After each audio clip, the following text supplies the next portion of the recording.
O avivamento do país de Gales, capítulo 2. Deus prepara um instrumento. Antes de Deus acender a chama, ele precisava preparar um instrumento para guiar e cuidar do avivamento. Por isso, no nosso relato, precisamos voltar um pouco no tempo e falar a respeito de um homem que Deus começou a preparar vários anos antes dos acontecimentos descritos no capítulo 1. Quando Deus começa um avivamento, Ele não trabalha primeiro com a igreja como um todo. Ele escolhe uma ou duas pessoas com paixão, com encargo, que geralmente estão fora do arraial, num certo sentido. Estão fora dos programas normais da igreja. Estão carregando um fardo que os outros não conseguem compreender. Volte às Escrituras e veja os exemplos. Deus escolhe um simples pastor longe dos centros de atividade e faz dele um rei. Ou toma homens comuns como Amós, um homem do campo, Amós 7,14. E os chama para serem profetas. Deus não escolhe os fortes, os capacitados. Ele procura os simples, os disponíveis. Imagina o que Jesus faria se estivesse iniciando o cristianismo agora, no século 21. Se ele tivesse de escolher 12 homens e dizer: estou confiando a estes homens o futuro da igreja cristã, a mensagem do reino de Deus. Imaginaríamos que procuraria nos melhores seminários, que escolheria as mentes mais brilhantes, os comunicadores mais dinâmicos. Mas não foi isso que fez no início da era cristã. Sabe o que ele faria hoje? Iria a uma obra de construção, a uma fábrica qualquer ou aos trabalhadores rurais e chamaria seus discípulos, porque foi isso que fez quando escolheu pescadores e outros homens comuns nos evangelhos. Subtítulo: A preparação de Evan Roberts. Quando se fala do avivamento de Gales, o nome mais conhecido hoje é o de Evan Roberts. Mas, quando foi chamado por Deus, ele era desconhecido, um trabalhador comum, sem cursos ou títulos. Evan nasceu em 1878, perto do rio Logor. Sua família era metodista e desde cedo levava as coisas espirituais a sério. Converteu-se com 13 anos de idade. Seu pai, como a maioria dos homens naquela região, era um mineiro de carvão e trabalhava nos túneis escuros embaixo da terra. Com apenas 9 anos de idade, Evan precisou começar a trabalhar, porque seu pai quebrara a perna na mina. Com 12 anos, ele saiu da escola para assumir o trabalho definitivo nas minas de carvão.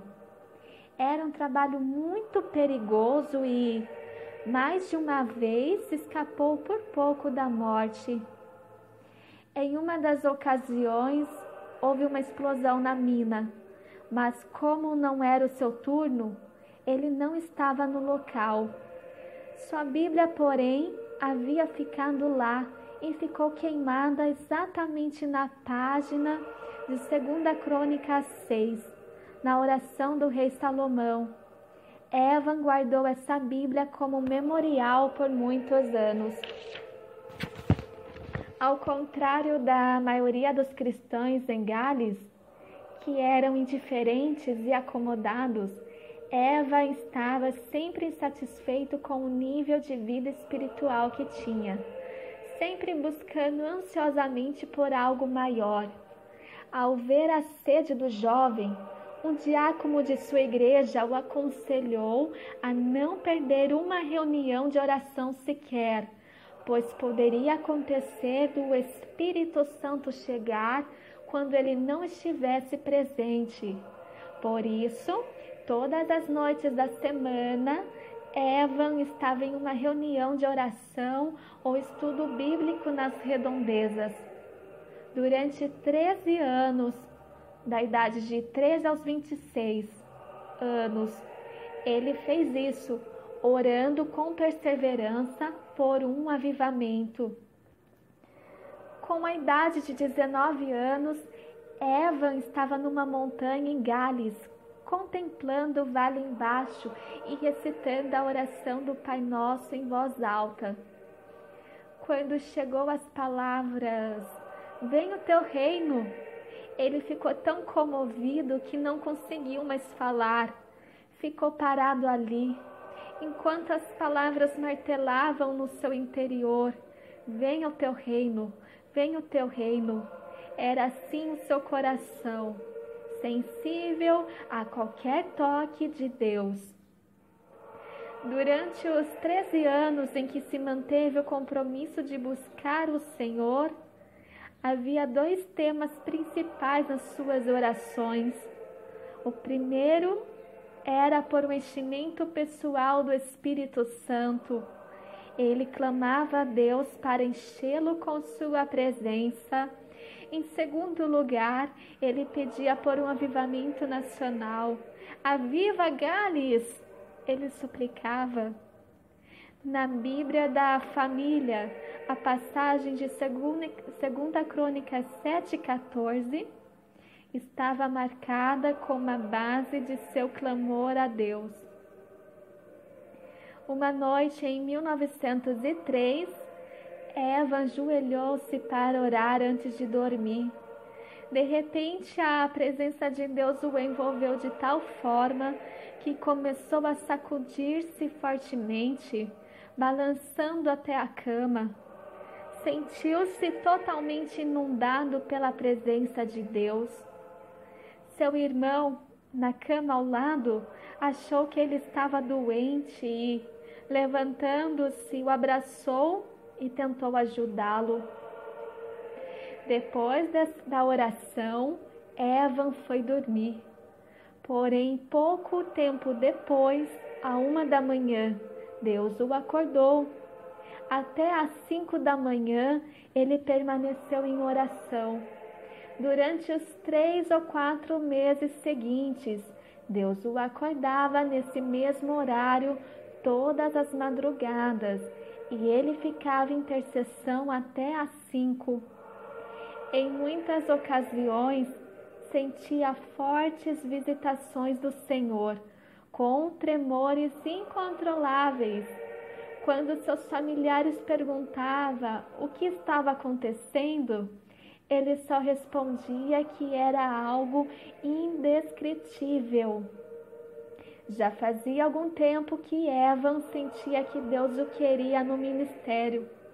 Alguns meses antes desses encontros de madrugada com o Senhor, ele havia se matriculado numa escola preparatória a fim de ter condições de passar no exame de admissão do seminário.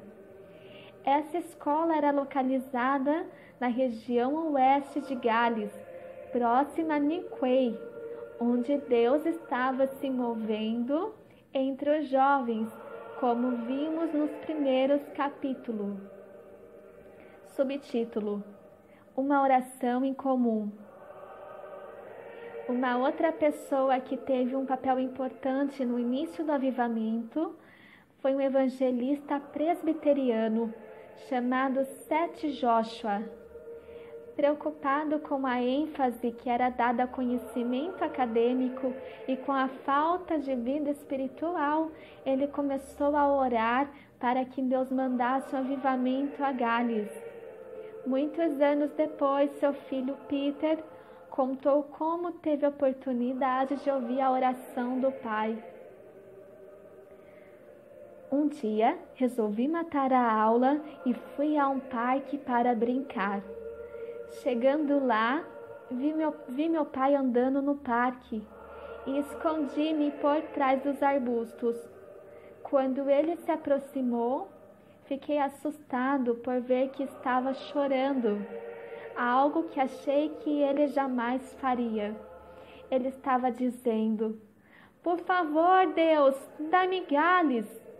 E continuou repetindo essa súplica enquanto eu podia ouvi-lo. Porém, além de pedir um avivamento para Gales, Seth Joshua estava fazendo uma outra oração a Deus por algo bastante incomum. Ele estava pedindo para que Deus levantasse um moço das minas de carvão ou dos campos de lavoura, não de Cambridge ou Oxford, assim como chamar Eliseu enquanto lavrava a terra, para despertar o povo de Deus e levá-lo de volta à sua presença. Nem imaginava que ele mesmo teria um papel nesse chamado. Em 1904, quando Evan Roberts estava estudando na escola preparatória, Seth Joshua foi pregar na igreja de Joseph Jenkins, em Newquay, onde Florrie Evans havia feito sua confissão e onde havia agora um grupo de jovens avivados. O ambiente espiritual era muito favorável e Deus estava operando poderosamente em muitas vidas. As reuniões se prolongavam até mais de meia-noite. Numa das reuniões depois da meia-noite, Seth tentou encerrar o culto com uma oração. Mas durante a oração, o Espírito começou a agir novamente e o povo não quis ir embora. Isso se repetiu por diversas vezes. Seth Joshua testemunhou depois que nunca antes vira tamanha manifestação do poder do Espírito. Depois disso, Seth foi para Newcastle Emily, para a escola preparatória, onde Evan Roberts estava. Eram todos jovens preparando-se para o ministério, mas o ambiente era frio e indiferente. Nas primeiras reuniões, Evan não estava presente, porque tinha adoecido. No terceiro dia, porém, um grupo de jovens de Newquay veio. Não houve pregação, somente cânticos, testemunhos e exortações. O fogo começou a arder, corações se derreteram e muitos começaram a pedir misericórdia de Deus por suas próprias vidas. Subtítulo: A Grande Reunião de Blaenark. Ao ouvir e ver o que Deus estava fazendo em Newquay, Evan Roberts sentiu que chegara o momento para a resposta às suas orações.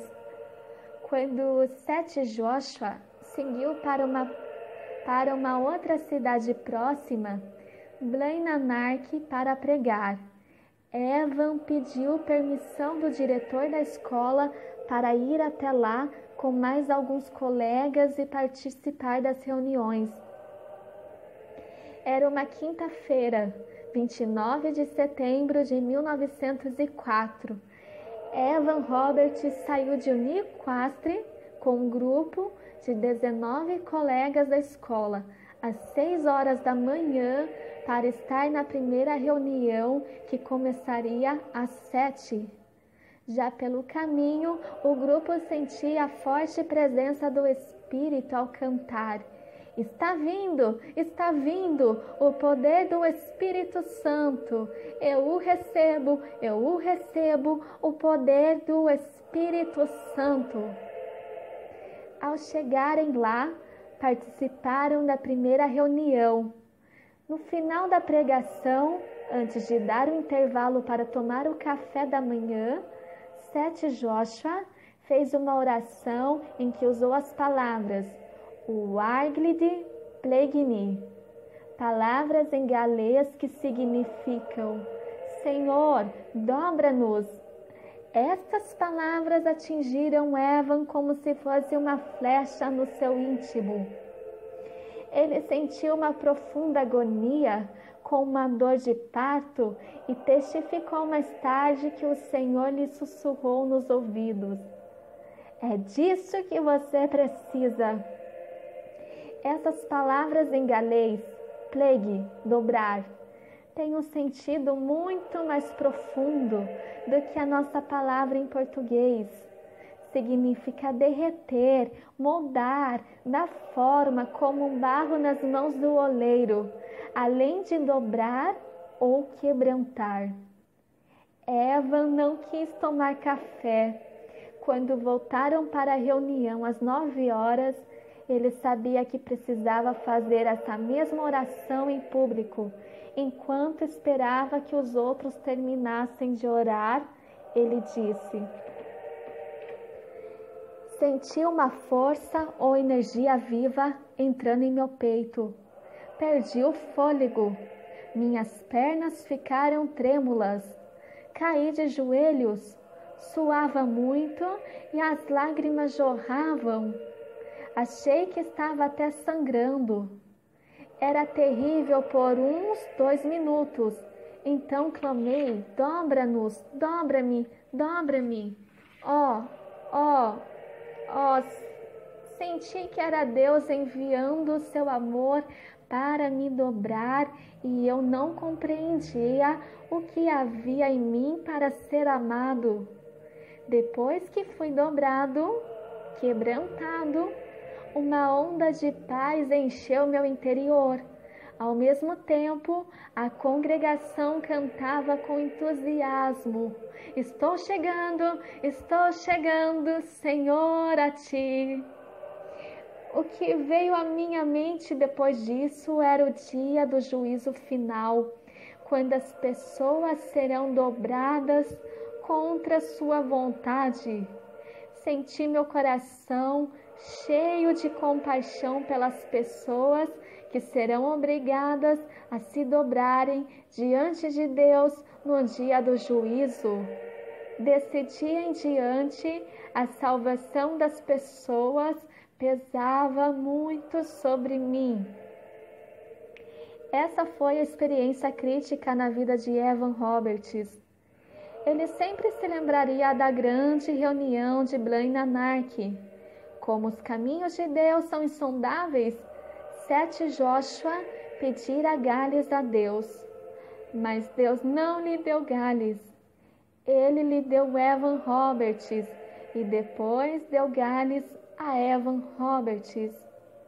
Subtítulo: Um novo homem. Quando Evan levantou-se daquela oração, ele era um homem transformado.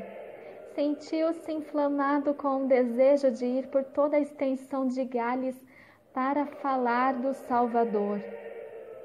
Ao voltar para Newcastle, para a escola, não conseguiu mais concentrar-se nos estudos. Passou muito tempo orando e conversando com um colega de quarto sobre o desejo de ver Deus mover-se em todo o seu país.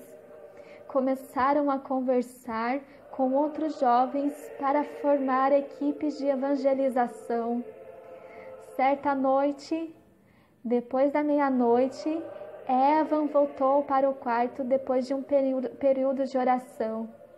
Seu colega de quarto, Sidney Evans, que depois casou-se com a irmã de Evan Roberts e foi para a Índia como missionário, viu que o seu rosto estava brilhando e perguntou o que havia acontecido.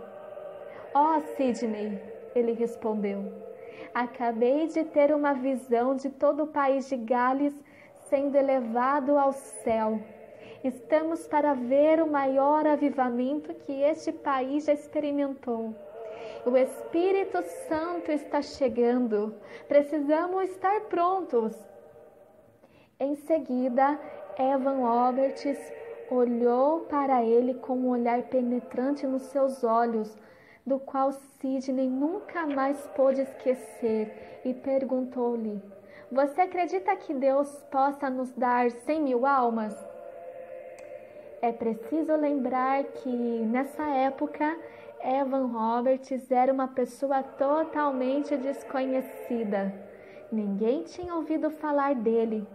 Mal começara a se preparar para entrar no seminário, que nunca chegou a fazer. Mas, a partir desse dia, passou a acreditar firmemente no avivamento e na grande colheita de 100.000 almas que Deus daria. E os relatórios confirmam: nos primeiros 6 meses do avivamento, 100.000 pessoas foram alcançadas por Jesus no país de Gales.